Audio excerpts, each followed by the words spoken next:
How fast will a 22 Magnum bullet exit a tiny little snub-nose revolver versus this big old boy? There's your thumbnail right there. Howdy folks, you're watching Deuce, and I had this question pop up on one of my older videos regarding different speeds coming out of different length barrels with 22 long rifle, and they asked, what about 22 Magnum? The cartridge used for testing today will be the Armscore 40 grain 22 Magnum.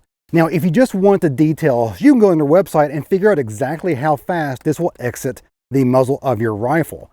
It's basically a 40 grain bullet, and it'll be exiting about 1875 feet per second, giving an energy of 312 foot-pounds. But if you know anything about revolvers, that does not compute. The first reason why that won't compute is because of the barrel lengths.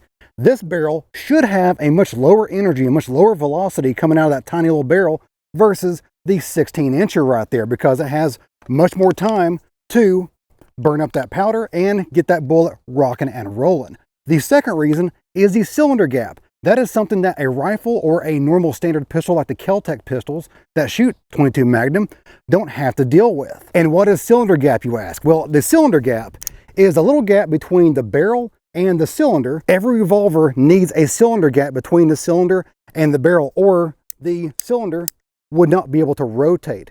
And that is true on every revolver except for one. And if you know what I'm talking about, put it down in the comments below and I will give you a thumbs up. That is if you're correct. 3, 2, 1.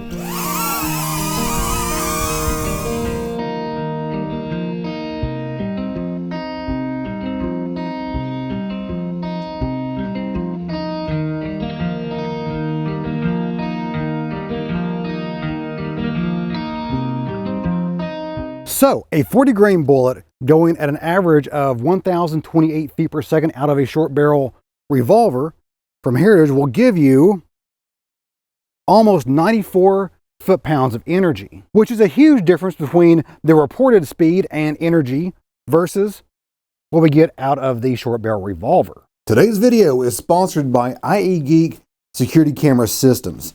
It is very similar to the Amazon Blink system already used, and I told them that, and they went and sent me a sample to test alongside my Amazon Blink system. I spent a month testing this thing around the house at different locations that I have the Amazon Blink system in. I can compare and contrast them, and I can tell you for certainty that the camera in this sucker, the IE Geek system, is a higher quality than the one that Amazon sends in their Blink system.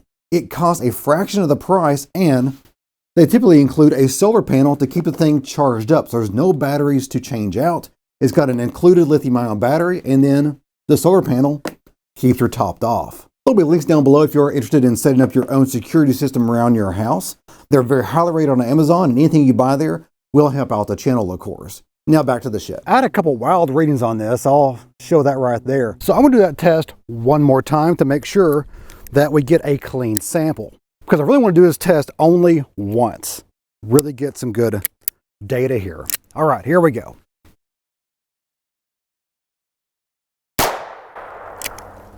1318, 1161, quite a bit of variation between 3 rounds. The results from testing the 16-inch barreled revolver was very interesting.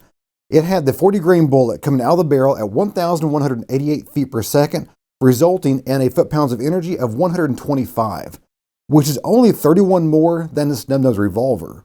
That is not a lot of gain for that ridiculously sized barrel. I have a couple of tin cans down there, just normal steel cans, and of course a water jug to see what this little Snubnose revolver does with Magnum 22s against an actual target. 6 rounds, steel targets, and water jug. Let's see what she does.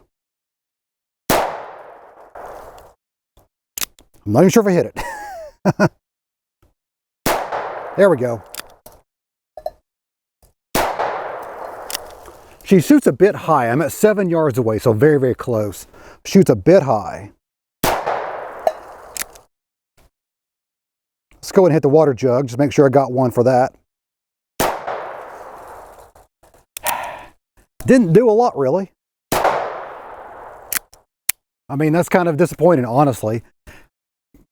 I want to see a big splash. I want to see a big boom, and you just don't get that with this little guy. And the 22 Magnums basically went through and through, so not a huge deal there.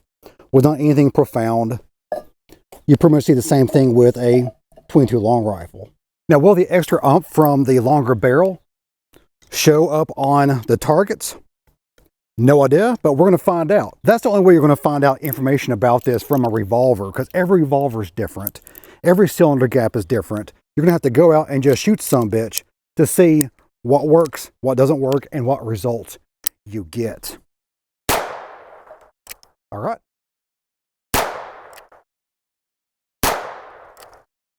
Not sure if I got that one or not. Got it that time, and the water. Much bigger boom against the water. It is just pissing a stream out of that barrel or out of that jug this time around. So, boom, the extra energy does make a difference. Let's take a look. Do I have an extra round? Maybe I do. I did. Is that it? Click. Yep, there we go. Now let's take a look. All right, well, that hole is quite a bit bigger going out the back. Quite a bit. And almost at the exact same space right there. Looks similar. So you're not going to see a lot against steel cans. But instead of a tiny little hole that came out, I completely decimated this jug of water. So yes, Virginia, a longer barrel with 22 Magnums does in fact make a larger boom, even when you're talking about revolvers and that dreaded cylinder gap. Well guys, that's it for me today. I hope you enjoyed it. If you did, give me a like, go and subscribe because I got more of this on the way. If you have any comments, questions, show what it is, leave that down in the comments down below. I try to answer as many of those as possible. And as always, you guys have a great day. See ya.